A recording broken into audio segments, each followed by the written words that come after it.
ആദരണീയരായ ഉസ്താദുമാരെ, പ്രിയപ്പെട്ട കൂട്ടുകാരെ, ഉമ്മപങ്ങന്മാരെ, രക്ഷിതാക്കളെ, അസ്സലാമു അലൈക്കും.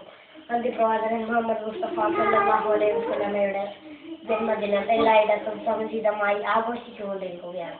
അല്ലാഹു സുബ്ഹാനഹു വ തആല ഇത് സൽക്കർമ്മമായി സ്വീകരിക്കുമാറാകട്ടെ. പുണ്യ നബി സല്ലല്ലാഹു അലൈഹി വസല്ലമയുടെ ആദരവും ബഹുമാനവും അവിടുത്തെ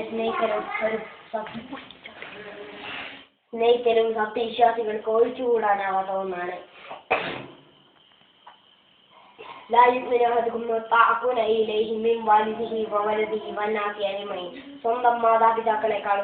സ്വന്തം മാതാപിതാക്കളെക്കാളും മറ്റു സന്താനങ്ങൾ, മറ്റു ലോകത്തുള്ള സകലരെക്കാളും എന്നെ സ്നേഹിക്കുന്നതുവരെ ആരും തന്നെ സത്യവിശ്വാസികളാവുകയില്ലെന്ന് പ്രവാചകൻ സല്ലല്ലാഹു അലൈഹി വസല്ലം അരുൾ ചെയ്തിരിക്കുന്നു. എന്നാൽ നമ്മുടെ അവസ്ഥ എന്താണ്? പുണ്യനബിയെ നാം അതിരേറെ സ്നേഹിക്കുന്നുണ്ടോ?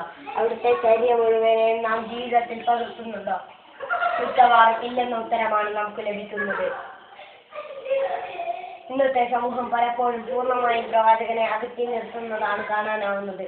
പ്രവാചകനെ സ്നേഹിക്കുന്നതിന് പകരം താരദൈവങ്ങളെയാണ് അവർ സ്നേഹിക്കുന്നത്.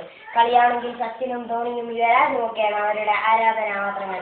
സിനിമയാണെങ്കിലോ മമ്മൂട്ടിയും ലാലും ശ്രീനിവാസനും ഒക്കെയാണ് അവരുടെ ആരാധമൂർത്തികൾ. നട്ടുച്ചവയിലെത്തും നട്ടപ്പാതിരേക്കും ഈ താരങ്ങൾക്ക് വേണ്ടി ചിലർ ഏർപ്പെടുന്നു. എന്നിട്ട് ആയിരങ്ങൾ ചെലവഴിച്ച് ഫ്ലക്സുകൾ സ്ഥാപിക്കുന്നു. ഇതാണോ സഹോദരന്മാരെ നബി സല്ലല്ലാഹു അലൈഹി